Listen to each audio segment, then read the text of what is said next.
Sticky Jim, the Tainted Pact guy. One of these days I'll make a build without Tainted Pact. Yeah, right. Not today. Today we're talking about my 100C Ground Slammer vs. Shaking Slayer, featuring Tainted Pact in the Impaler. I've got an overview of notes I'm going to hopefully follow throughout this video to make things a little bit more as concise as possible. I like my videos to run a little long. Hopefully we can dial it back a little bit, but I did want to start with a map showcase and then just a quest Exarch. As this is a league starter, I want to make sure that you're able to clear T16s with it, even on the trash gear that we have. Like, this axe is not great. These other pieces of gear just really don't have a lot of stats on them. Like, these boots are trash. Belt, meh. Calm's Heart might be expensive early, but yeah, we'll start with the city square. Let's do that.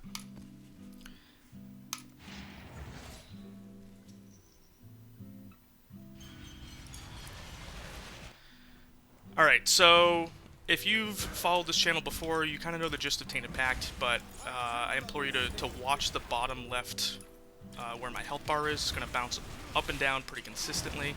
If I let these guys hit me quite a bit, you don't even see your health go down. That's where Tainted Pact comes in. But there's also some cool other technology around the Impaler that I wanted to talk through. It's really strong for mapping. I would say this is okay single target damage, but it really starts to ramp up once you get a bunch of stuff in a pack together. I am running Great Old One's tentacles. That will hopefully prolif a bunch of explosions from the impales that we're dealing via the Impaler. Explode everything around it, nuke the rares in the middle of the pack, and then make mapping a hell of a lot smoother. So the budget you're seeing right now, this is exactly what I'm loading into the POB. I'm just going to skip the fortress. And hopefully these walls are going away, huh? This is about 100C invested. This is a 5-link. Doing tier 16s. Hopefully what this can do is propel you to get to at least a couple of upgrades in the 2 to 3 div range. Progress this build further into a crit swap. And then from there, probably ditch the build around 20 to 25 divs into something that you actually want to play. So I figured this is just kind of a really strong, consistent league starter to at least get you off the ground.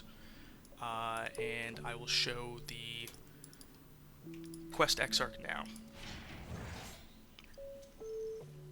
And of course I'll be going through all the mechanics in a little bit. I just at least wanted to show that a lot of this stuff is viable on pretty trash gear.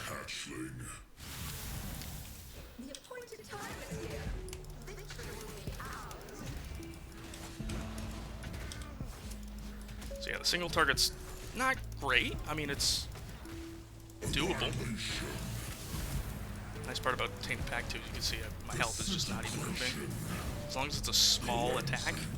The one thing you need to watch out for on Exarch is those little runes in the ground, though. Those will stop your regen entirely, which also turns off Tainted Pact. So I'll do my best to keep an eye on those.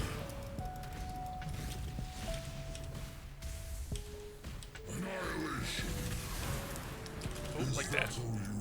Yeah, I stepped on a rune there. Those are things you have to be careful with, especially as you're moving through nightmare maps now in 3.28. Super hyped for the next league. Alright, ball phase. We do have Frostblink, which should make this quite a bit easier. Just hop right over him like that.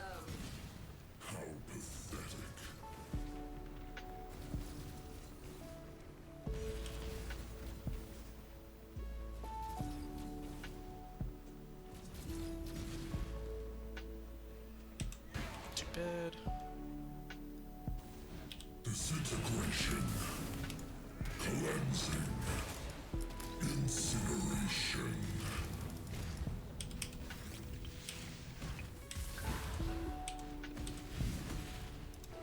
Come back, sir. Disintegration, cleansing.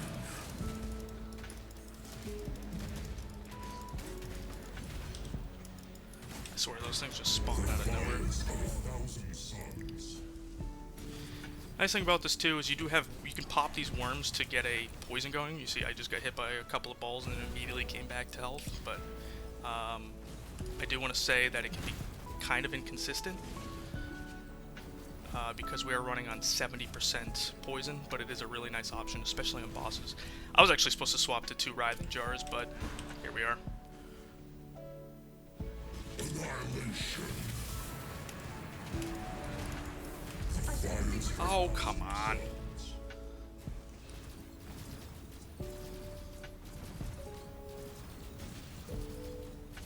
Ooh. God, Gamer! Oh! No! Oh! Holy shit. Disintegration. Cleansing. Annihilation.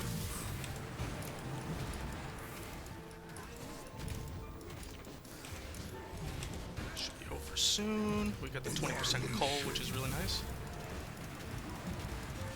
Incineration. Nice. Alright. Let's start talking about the build. So,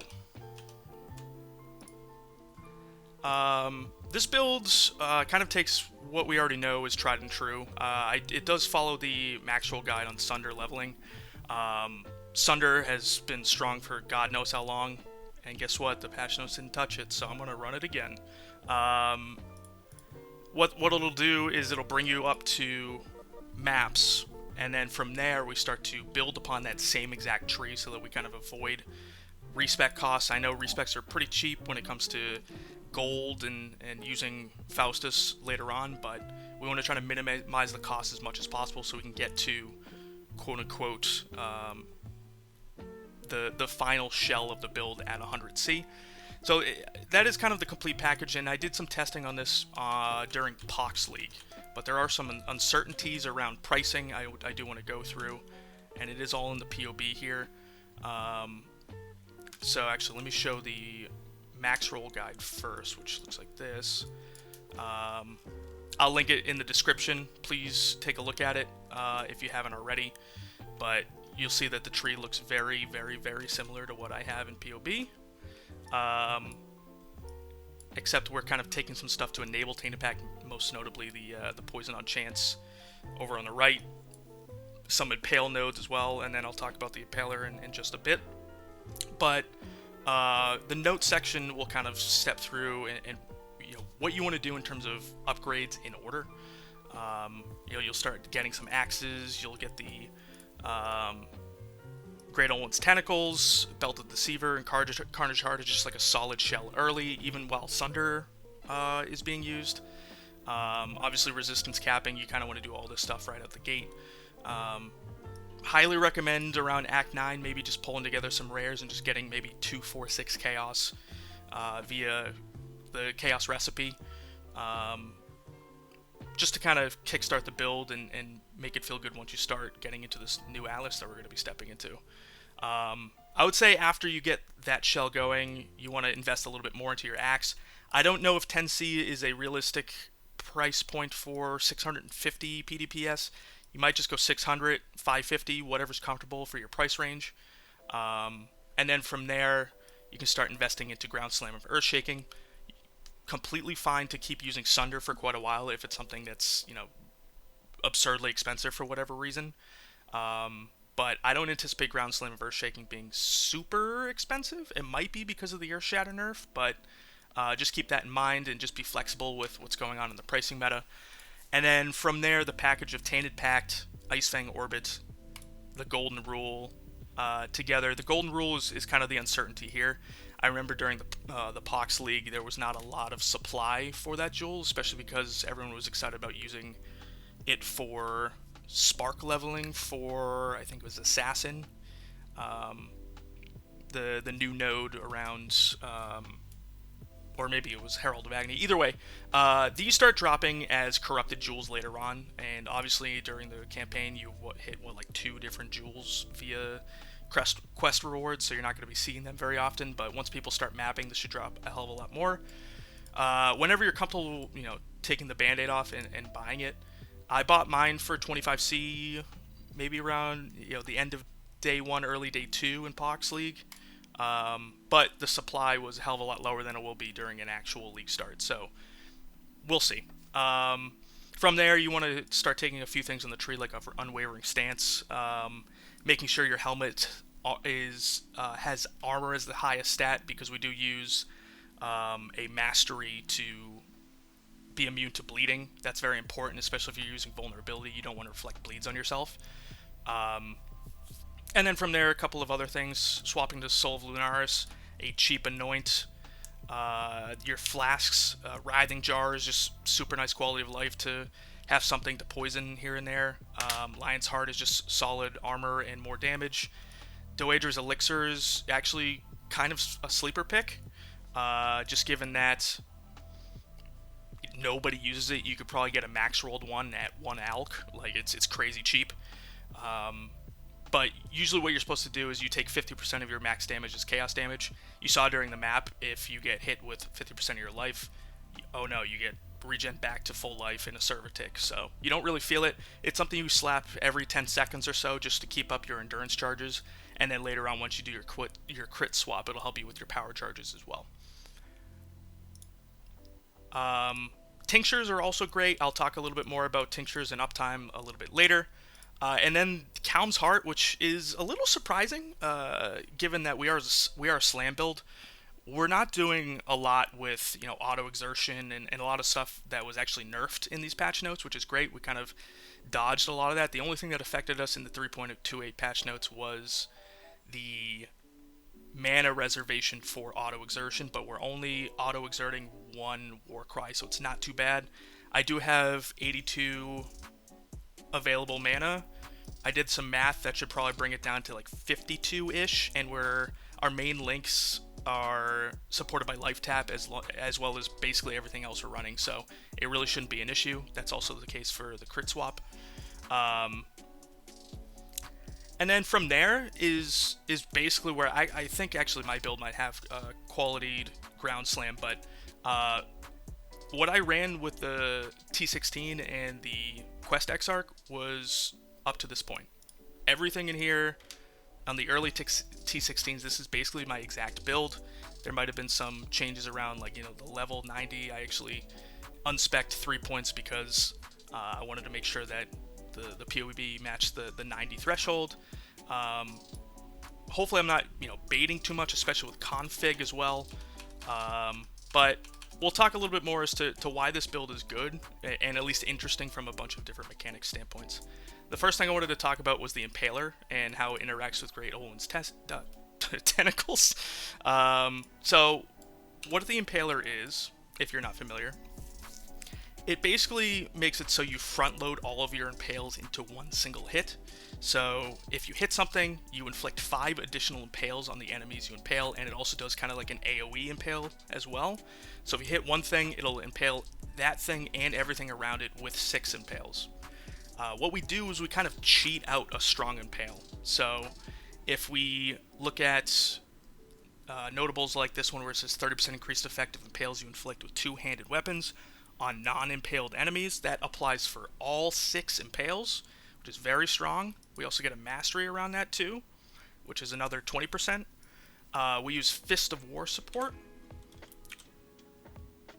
So as long as you're walking into a pack, or if you're doing, bossing or anything like that, you can kind of set this up, hit it with the Giga Impale, and then just chip away at that Impale and cash in.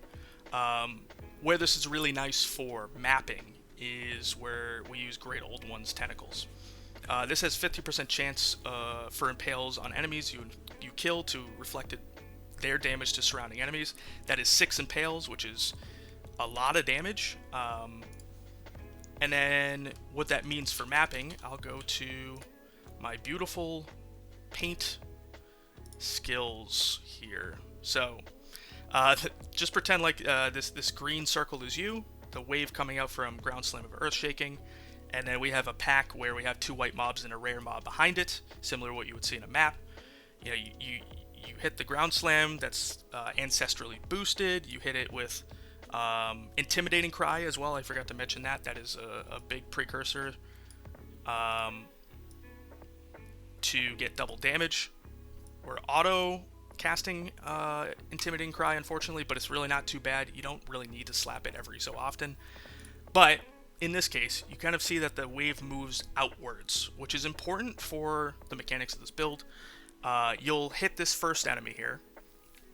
You'll apply 6 impales to that enemy, as well as 6 impales to the other white mob and the rare mob. What can happen from here is this mob can explode and hit these other 2 mobs, or it might not. And then once we get to the wave progression all the way to the back, what'll happen is this rare mob already has 6 impales on it. So the fact that the wave is coming forward and hitting the rare, you already have the impales on the enemy, so you're effectively doing probably more than double damage with one single swing. On top of the fact that you have a bunch of monsters exploding around the rare, it's just super nice for clear. It's super nice to make sure everything dies. I've found it very strong during mapping and very consistent. Obviously, you have the few stragglers here and there, especially if you don't set up, the quote-unquote Konami code before every single pack. But it's just a really nice package to get consistent, clear, especially if you're thinking about doing the new breaches going forward with multiple hands or thick packs. It seems very strong early for that kind of stuff.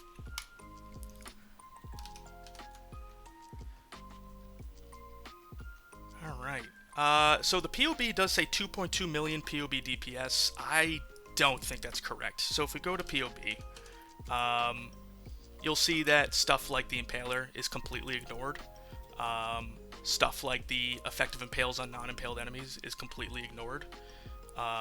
So those outside of the question are pretty big in terms of the consistency of the build, as well as the fact that intimidating cry will kind of effectively be only used for, what is it, 2? I think it's 2 exerted attacks, not the 6 impales that we're actually throwing on the enemy.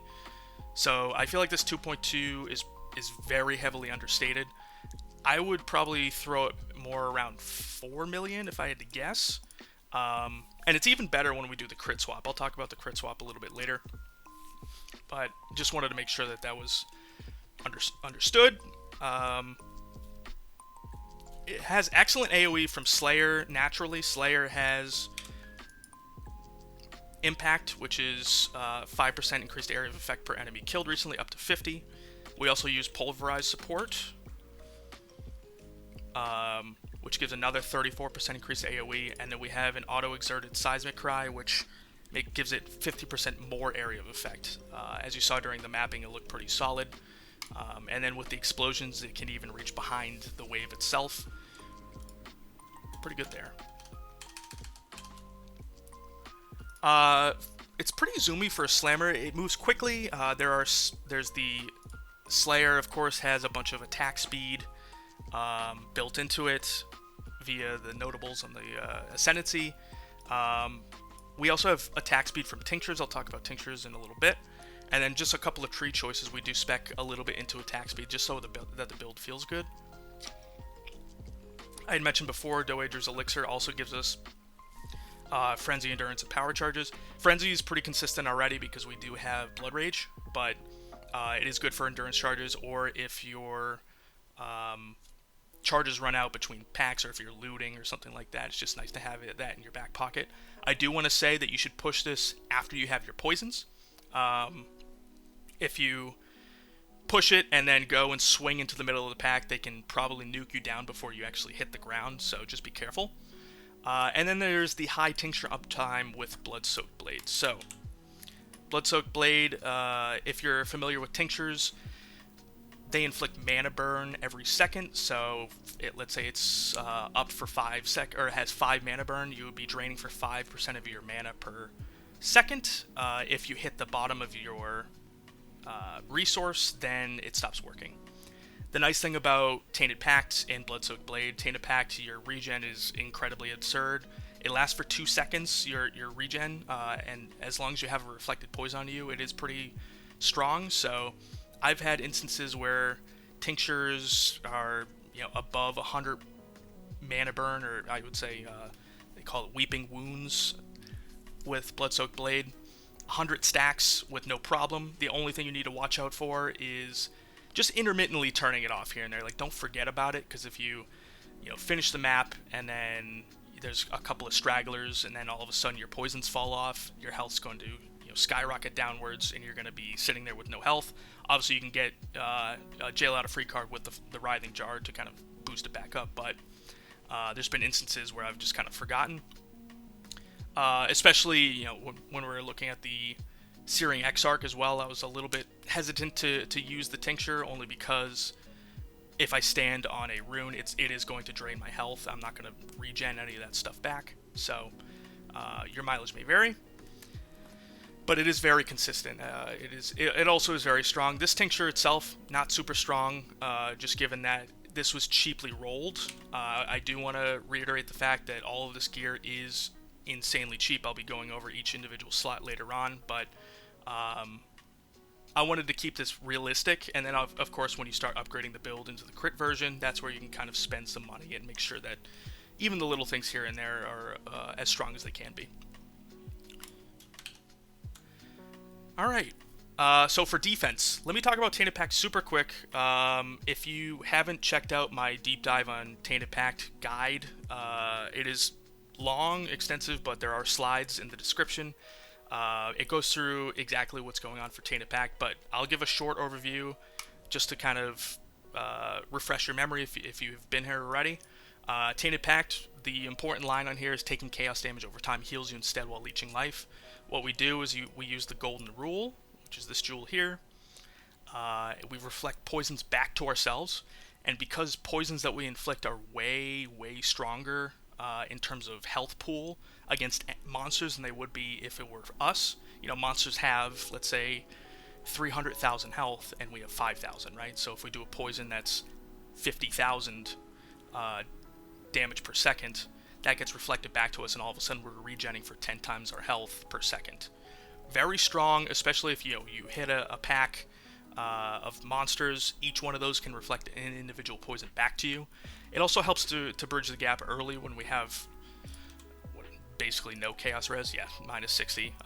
Chaos res is expensive. We're going to hit that later on, but kind of helps to bridge the gap there, especially if you're in the thick of things. You might have 60 to 100 poisons getting shot back to you, and you'll have 60 to 100 chaos resistance to play with.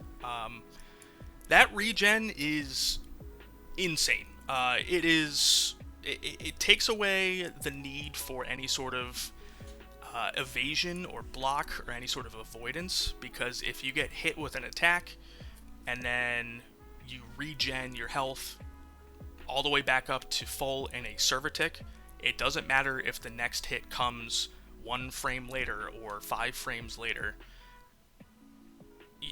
Like, you're going to be able to take each individual hit with your full health pool. Very strong for two-handers, I would say very early on especially. I did pick the physical attack package because it is pretty generous in terms of the availability of leech, which you do need to be leeching life while the poisons are on you. If your poisons are on you and you lose your leech instance for whatever reason, you will die, right? Because if you're healing for your entire health pool per server tick, and then all of a sudden you turn that off, you're going to die in a server tick. So we do have physical attack damage leases like from the amulet. We do grab a little bit from the tree. I don't know if it's super necessary or if you have to hit a certain threshold for the amount of damage you do, but generally the rule of thumb is you want your single hit damage times your percent leech to be greater than 10% of your maximum health. We do that pretty easily in our build, but if you're thinking about using Tainted Pact for your other builds. Like I said before, check out my guide, but that is something to keep in mind. You want to invest a good amount into Leech if you need to, especially early when you don't have a ton of damage. And then, of course, you're going to need Poison Chance. Poison Chance is actually pretty difficult for our build to get. I did have to go all the way to the Ray here, which felt a little bad in terms of just point efficiency. You know, we do have 20% here, we have 25% here, so it's 45. And then we do opt into Ice Fang Orbit because 25% chance to poison on a hit is just a lot of poison chance early.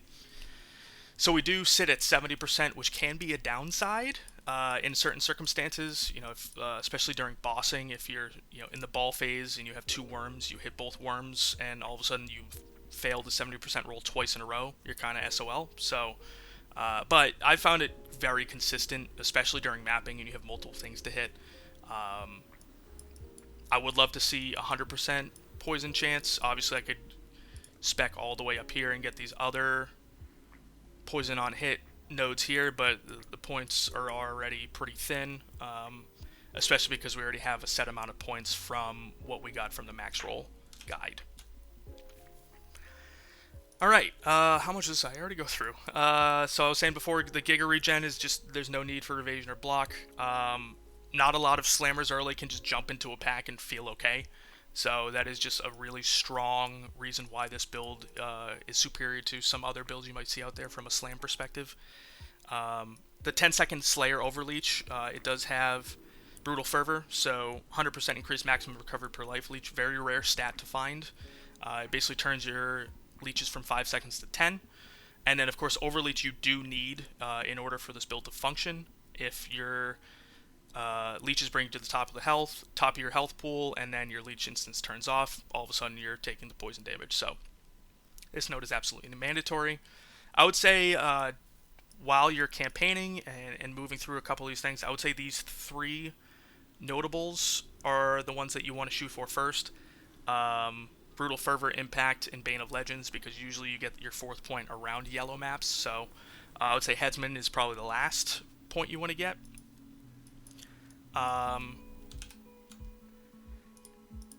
And then, of course, we do have just under 5k health, and then when we do the crit swap, it's a little bit more.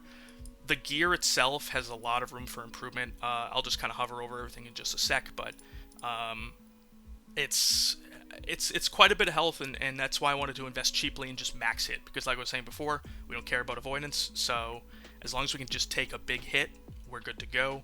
And there aren't too many super cheap options. I just opted for Calm's Heart. It was difficult to squeeze that in with a slam build, but I made it work. So in terms of flexibility and being able to scale this build after a certain point, I would say it kind of falls off a cliff around 25 to 50 divs, so I would start thinking about something else at that point. And then something super nice about this build is it does have elemental ailments, bleed, reflect, and stun immunity. Just for quality of life, super great. We get elemental ailment immunity from Purity of Elements, we're running that. Bleed immunity from a mastery, the armor and evasion mastery here. I had mentioned this before, you're going to need this if you're running vulnerability, because you do add 25% chance to bleed. For reflect immune, we do get it from Bane of Legends here. Cannot take reflective physical damage, and because we're not doing any elemental damage at all, unless with the axe that you pick might have early on maybe added fire damage or lightning damage, what have you, I would say we're reflect immune. Otherwise, do be careful for any sort of modifiers that you get from, let's say, what are they called? Lethal Prides. You'll have like a gain 5% of physical damage as extra fire damage, or if you want to later on start using Combust. Elemental Reflect is something you're going to have to think about at that point, but for this build, we don't have anything along those lines. One thing I also want to mention is we cannot run Brutality support. I know Brutality support's super strong for this archetype, but it does turn off Chaos damage. So no Chaos damage equals no poisons equals no fun. And then, of course, we have stun immunity from Unwavering Stance. We just don't really get evasion from our gear at all. You might have little pieces here and there, like from the boots and your gloves, but You're just gonna have to give it up. I mean, it's really not a lot in the first place. I would say if you can, try to get as much armor as you can from your other gear pieces. You know, like your helmet or your boots, and then go from there. I will say also, we do not take a lot of damage from crits. You'll see this even more when we talk about the crit swap. So, Belt of the Deceiver is just, you take 30% reduced extra damage from crit strikes. I also forgot to mention too, nearby enemies are intimidated, just nice. And I think, anyways, why don't we just walk through the gear and exactly what each individual piece does. So, let's start with the axe. This axe is bad. This is just tier 4 fizz, tier 5 added fizz. I mean, it's okay early. I don't know how much. Okay, it is 639 physical DPS. Not bad, but not great. Obviously, later on it'll be a huge upgrade if you can craft a strong crit axe when we start doing the crit swap. Something like this. Obviously, the fizz DPS of this one is 750. This is a pretty lucky craft I had done during the Pox League, but usually if you can get some sort of fractured fizz or crit, or I'm sorry, fizz, crit, or attack speed, start using some essences and pray. I hit tier 4 plus tier 7 hybrid, which honestly is just equivalent to tier 3, so it's not anything crazy. One thing I do plan on doing in 3.28 is going through and but using Betrayal for that new node of fractured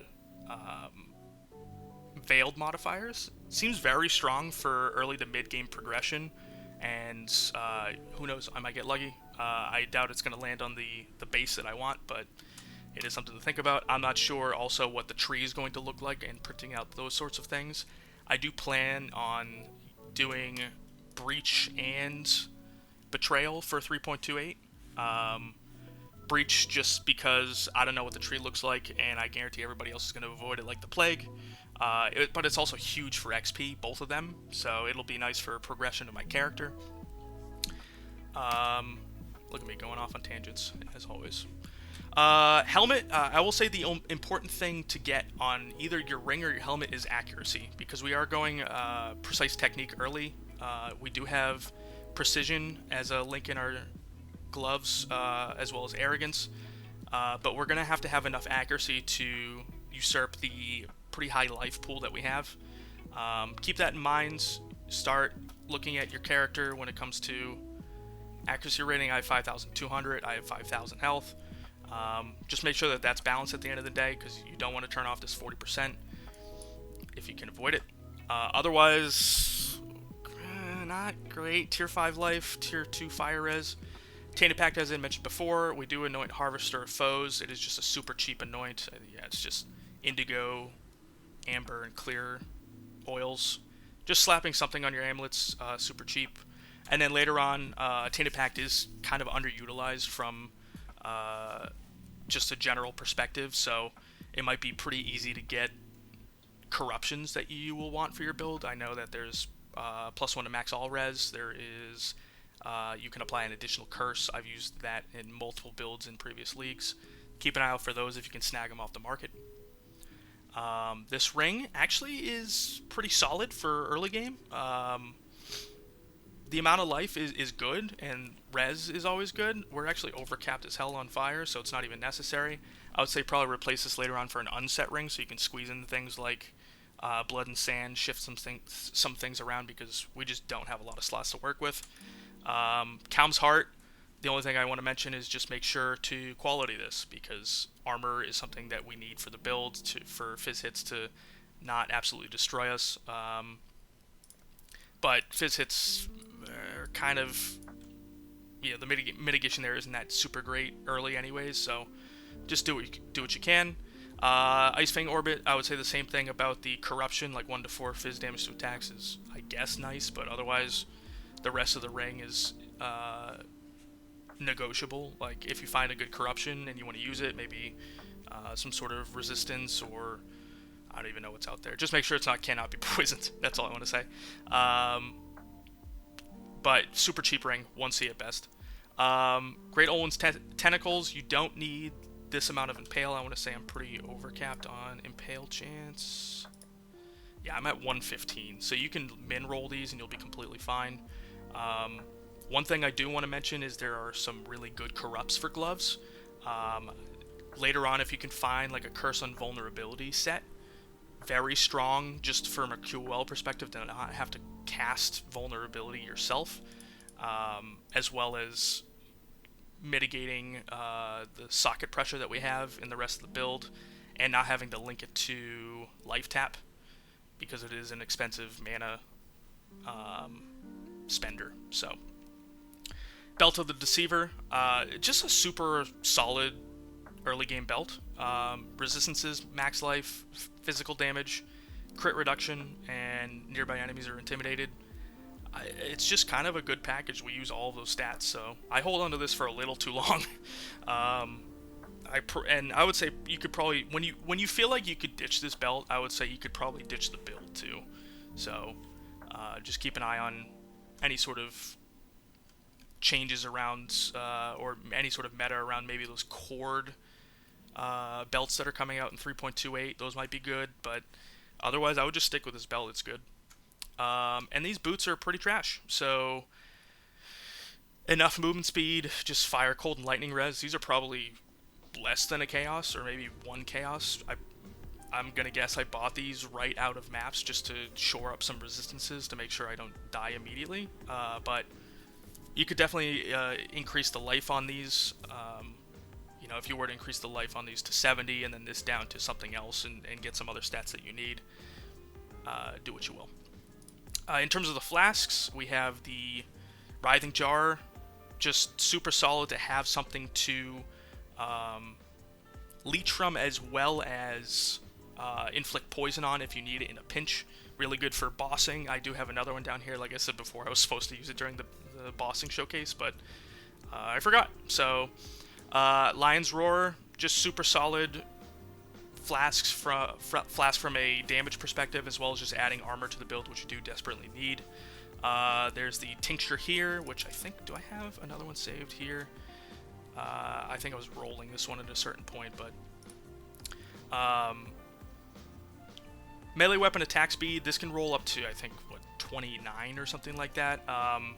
And then you want the increased effect. Like, we don't really care about stacking a ton of stacks of mana burn or weeping wounds later on because Tainted Pact regen is so insane, but you'll swap this for a crit tincture later on once we do the swap.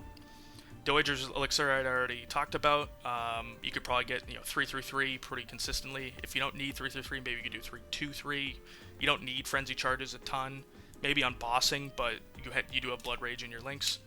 And then we have just a Quicksilver Flask to get us moving around, and then maybe just some sort of curse mitigation is nice to have too. In terms of links, super quick we'll go through. We have Ground Slam of Earthshaking, melee physical damage support, Pulverize support, Fist of War, and Life Tap. Once you get to the crit swap, you'll probably add in Fortify, because Fortify will allow you to take some points off the tree and invest them elsewhere for damage. Or you can invest those points on the tree and then probably do something like increase critical damage. I think increased critical damage is pretty solid because we don't have a lot of ways to opt into crit multi, so to each their own. We do have Pride, Purity of Elements, Auto Exertion, and Seismic Cry. Seismic Cry doesn't really use a ton of mana. I know it has a set 10 mana cost, I believe. Later on you can add the minus mana cost to your ring and turn that into 3, but we'll have enough space even with the nerf to Auto Exertion. I think we should be fine on that front because we do have life tap on everything else basically. So Intimidating Cry, we do want to press this button before we hit a super strong pack, or just intermittently during mapping. Yeah, I was talking and probably not hitting as much as I should during mapping the showcase. It's obviously very strong, and if you can lock in that double damage for your impales, super strong. Frostblink, I just love this as a movement skill. It's pretty much non-negotiable for me. You can change this for something else. Obviously, we do have Leap Slam in a different link, but I just love Frostblink because it is a blink and not a movement skill. So, like you were seeing in the ball phase for Exarch, you can't Leap Slam through the balls. So, vulnerability, obviously a lot of damage that you can put on an enemy. I would say you really only need to press this for bosses or any sort of like GIGA rares, like I don't even know. Honestly, if you blow it up in a pack, it should be probably fine. But once you start getting more towards the difficult stuff, I don't know how this build would fare in the new Nightmare maps or any sort of, right now functionally T17s. There might be some modifiers that just aren't really good for this build to run up against. But I would say once you move to crit, this should start flying. So, like I was saying before, you could probably get that as an implicit on your gloves or maybe even a curse on hit ring later on. This is just something we have to do early because it is cheap. And then life tap, I would say keep this at level 1 because if you cast any of these, like if I do Frostblink here, it does set up life tap so that your main link can get the damage bonus from it. The main link takes a couple of swings to hit, like it just hit, it took 2, so just nice to have another way to get that option consistently. And then the last links we have here is Precision and Arrogance. Precision is great early just for the accuracy rating. Obviously later on when we do a crit swap, it's good for the crit chance too. Arrogance isn't too bad because we do have a pretty big life pool, so we barely feel the reservation. And there's no way in hell we could fit it into mana reservation if we were to do that. Blood Rage, consistent as always, and then Leap Slam. I would say this build, especially when you start moving around with the Tincture, you have Onslaught in your maps, like... It might feel kind of mid right now, but you have Blood Rage. I don't know if the Tincture's even on right now, because the hideout's a little weird with Tinctures, but it still feels pretty good, even not linked to faster attacks. We really don't have the space for it when it comes to gems, so. Alright, just a couple of downsides with the build I wanted to, put a disclaimer. There might, this playstyle might not be for everyone. There's a few things that you need to think about. I would say probably the first one is it is a little button intensive, so you want to have Blood Rage at the beginning of the map. You want to press Intimidating Cry when you can, or set it up for when you need a big lock-in of Impales. There is Frostblink, Leap Slam, which obviously I'll alternate between those two just to get around the map. Vulnerability if you absolutely need it. And then early on when you don't have automated flasks, because that does cost a little bit of currency, especially with, I think it's, Glassblower's Baubles. Those can be pretty expensive early, so you'll be kind of pianoing those, and you want to set it up so you're not pianoing the Tincture as well. Tincture is also another thing that you might want to keep an eye on, but that is pretty low opportunity cost. You probably want to turn it on and then turn it off after 10 to 15 seconds just in case. Unless you're just blasting through a map like City Square and just hitting things as fast as possible, you can get up to 100, 150 stacks and not even feel it. So,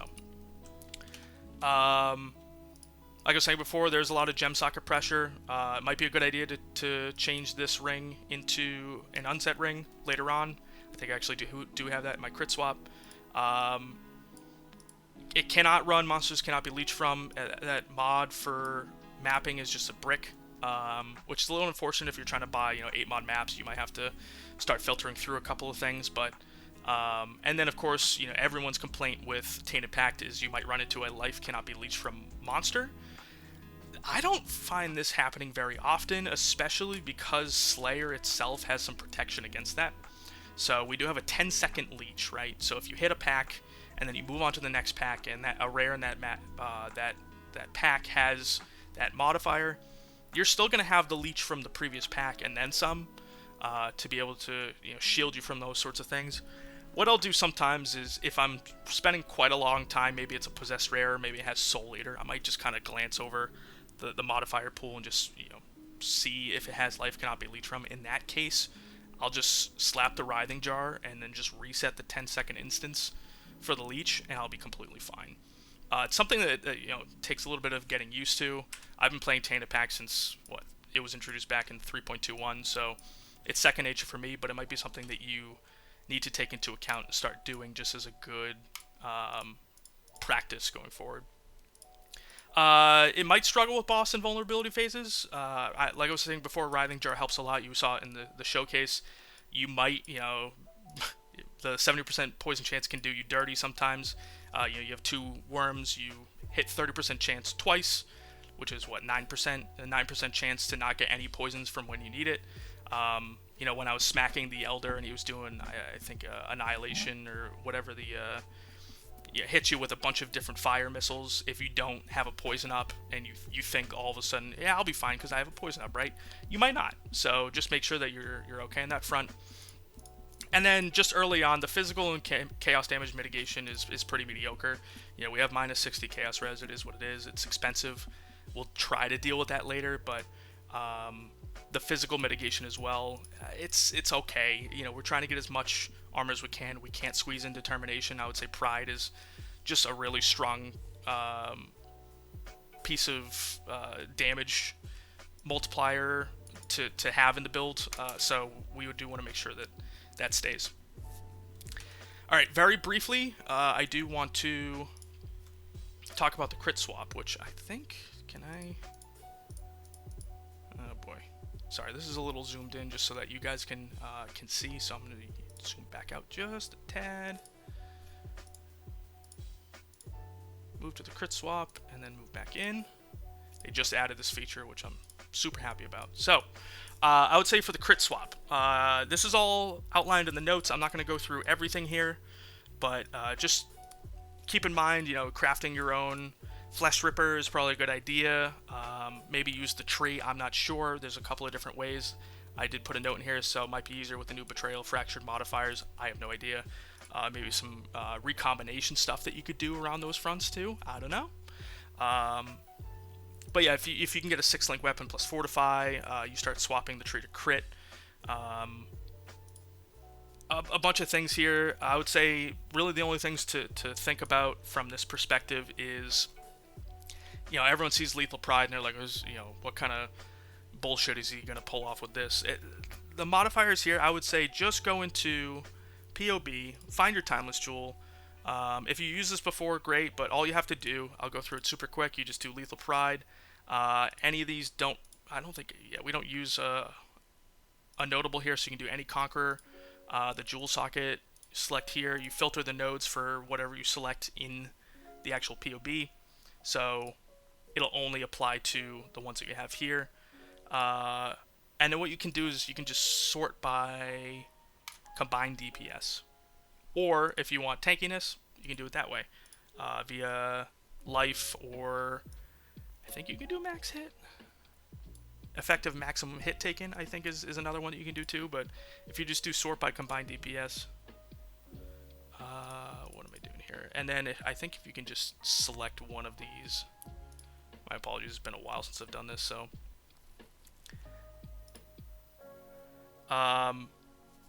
If you just add one thing that you want here, it'll just all of a sudden just start pumping out a bunch of things you can see here with, you know, 5% chance to deal double damage, melee crit strike, crit multi. Like the one that I have is not great.